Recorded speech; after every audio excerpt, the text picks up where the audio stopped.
Assalamualaikum warahmatullahi wabarakatuh. Alhamdulillahirabbil alamin. Kepanggih malih kalian kula Bu Lilis Wijayanti wonten ing mata pelajaran basa Jawa.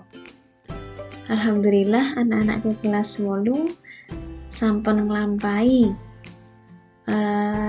ulangan wonten ing kelas 7 lan sakniki sampun ngancik wonten ing kelas 8. Oke, Bu Guru Ajab anak-anakku kelas 8 nambahi semangat nggih anggenipun ngikuti pelajaran jarak jauh wonten ing griyanipun masing-masing. Nah, Bu Guru Ajab anak-anak sing luwih aktif kanggo takok ana ing grup utawa WA pribadi, insyaallah Bapak Ibu Guru membuka kesempatan untuk anak-anak dalam bertanya dan malah seneng nggih. Dadose misale putra-putra sedaya niku dereng paham anggenipun nampi materinipun, mangke Bapak Ibu Guru ugi badhe jelasake menawi anak-anak dereng paham. Ngoten. Nah, kepanggih malih kalian mata pelajaran basa Jawa ing kelas 8 menika pepanggihan ingkang sepisan awake dhewe arep nyinaoni bab teks narasi teks cerita legenda. Nah, ana ing teks cerita legenda menika Bu Guru wonten KD 3.1 nggih menika memahami isi teks cerita legenda lan 4.1 kangge kompetensi dasar keterampilan menceritakan kembali cerita legenda dengan dialek setempat. Maksudnya dialek setempat itu dengan bahasa sendiri seperti itu. Nah, apa sih tujuannya kita mempelajari di KD ini? Nah, diharapkan anak-anak itu dapat menyebutkan ciri-ciri legenda. Kemudian dapat menyebutkan unsur-unsur legenda. Kemudian dapat menjelaskan isinya teks legenda. Nah, untuk selanjutnya, materi berikutnya adalah pengertian dari cerita legenda. Adakah yang sudah tahu apakah itu cerita legenda? Nah, simak berikut ini. Cerita legenda yaiku cerita kang isine nyeritakake dumadine salah siji papan panggonan. Jadi, pengertian dari cerita legenda itu adalah cerita yang menceritakan terjadinya salah satu papan atau tempat yang ada di sekitar kita yang sudah berkembang gitu ya. Kemudian ada ciri-ciri legenda. Ciri-ciri legenda yang pertama yaitu imajiner. Apakah itu imajiner? Imajiner kuwi cerita kang nggambarake kedadean-kedadean kang mokal anane. Dadi cerita sing nggambarke kejadian yang tidak masuk akal seperti itu, imajiner. Yang kedua yaitu kolektif. Kolektif ki cerita kang dianggap duweke bareng-bareng. Jadi cerita legenda itu dianggap sebagai cerita bersama. Jadi tidak ada yang mempunyainya. Maksudnya sudah berkembang di masyarakat. Jadi ya jadi duweke bareng-bareng seperti itu. Kemudian ciri-ciri yang ketiga yaitu statis. Statis kuwi ora ana uwah-uwahan sing migati saka jaman biyen nganti jaman saiki. Dadi tidak ada perubahan nggih ceritanya dari zaman dulu sampai sekarang ya itu aja ceritanya. Kemudian yang keempat yaitu ngemu tulodo. Ngemu kuwi mengandung, nggih. Ngemu kuwi mengandung. Menceritakan babagan kang ala lan becik supaya dituladani. Jadi mengandung isi yang akan menjadi contoh dari isi tersebut isinya akan menjadi contoh untuk masyarakat setempat, seperti itu. Kemudian ciri-ciri yang kelima yaitu anonim. Anonim ki ora dingerteni sapa sak temene sing nganggit utawa sing ngarang cerita. Jadi tidak ada yang tahu siapakah itu pengarang dari cerita legenda tersebut. Karena ini gethok tular. Biasanya dadi padha mangerteni cerita iku saka lisan marang lisan.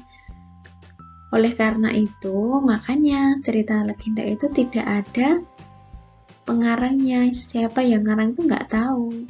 Karena gethok tular ini ceritanya itu dari lisan ke lisan. Begitu. Kemudian unsur-unsur intrinsiknya. Unsur-unsur intrinsiknya seperti yang sudah Bu Guru jelaskan di kelas 7 dulu, masih sama untuk unsur intrinsik cerita, yaitu satu tema, gagasan baku yang menjadi dasar cerita tersebut. Jadi underaning cerita kuwi ana ing tema. Kemudian ada paraga atau tokoh.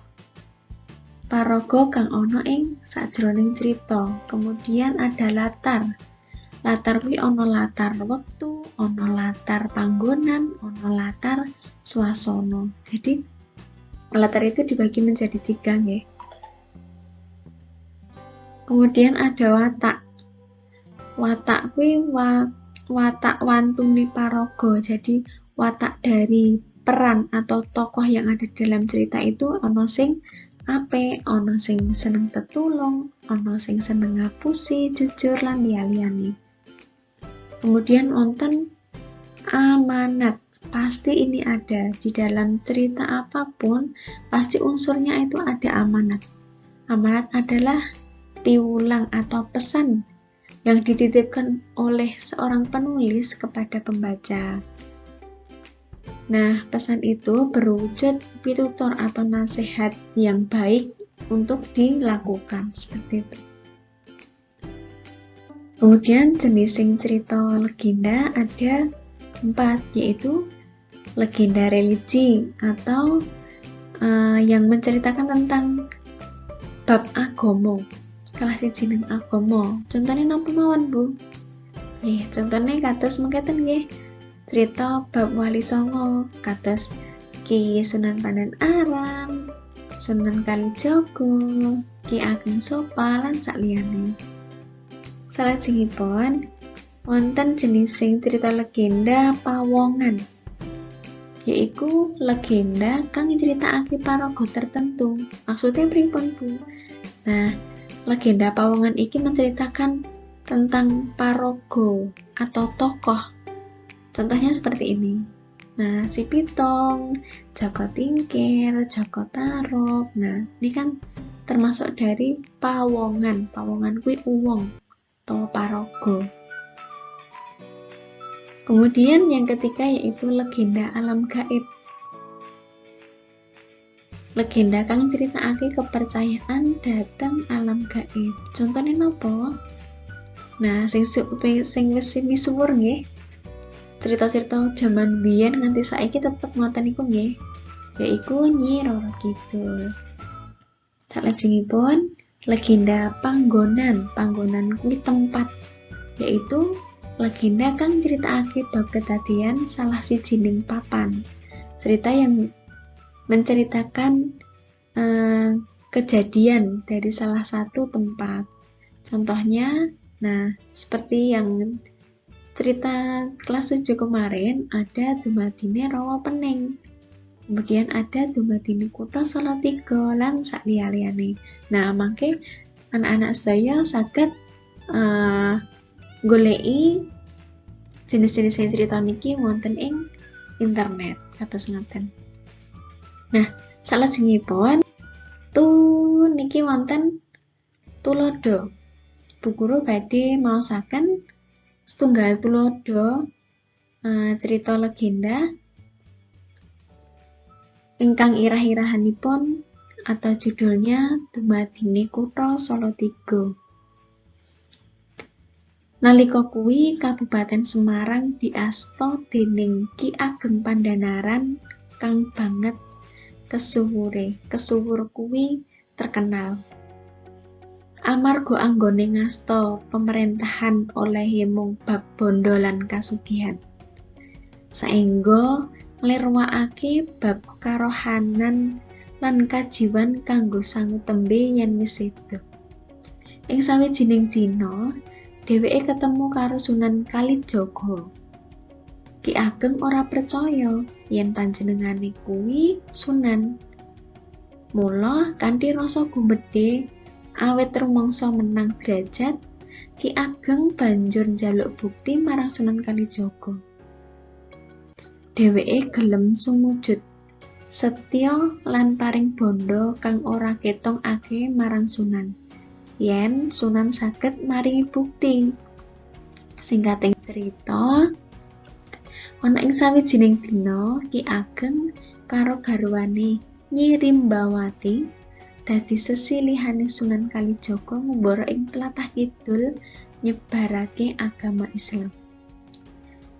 Sing dadi perkara, Nyi Rimbawati durung bisa ngrucat bab kadonyan. Mula Nyi Rimbawati ditinggal dening Ki Ageng lan Sunan Pandhanaran. Nyi Rimbawati nyusul lakune Ki Ageng karo Sunan Kalijaga. Emas lan inten digawa kanthi dilebokake ing jero pring kanggo teken. Nah, jadi emas dan intennya tadi dimasukkan ke dalam teken tongkat sing tinggo mlaku nggih. Ing tengah dalan, Nyi Rimbawati dicegat karo rampok sing cacahe 3. Rampok kuwi ngrebut tekene Nyi Rimbawati. Nyi Rimbawati mlayu nyelametake awake. Kanthi awak sing kesel, wusanane bisa nyusul Ki Ageng lan Sunan Kalijaga.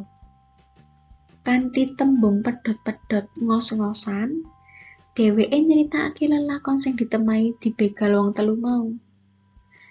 Saka lelakon kuwi, papan panggonan kuwi dijenengke Salatiga.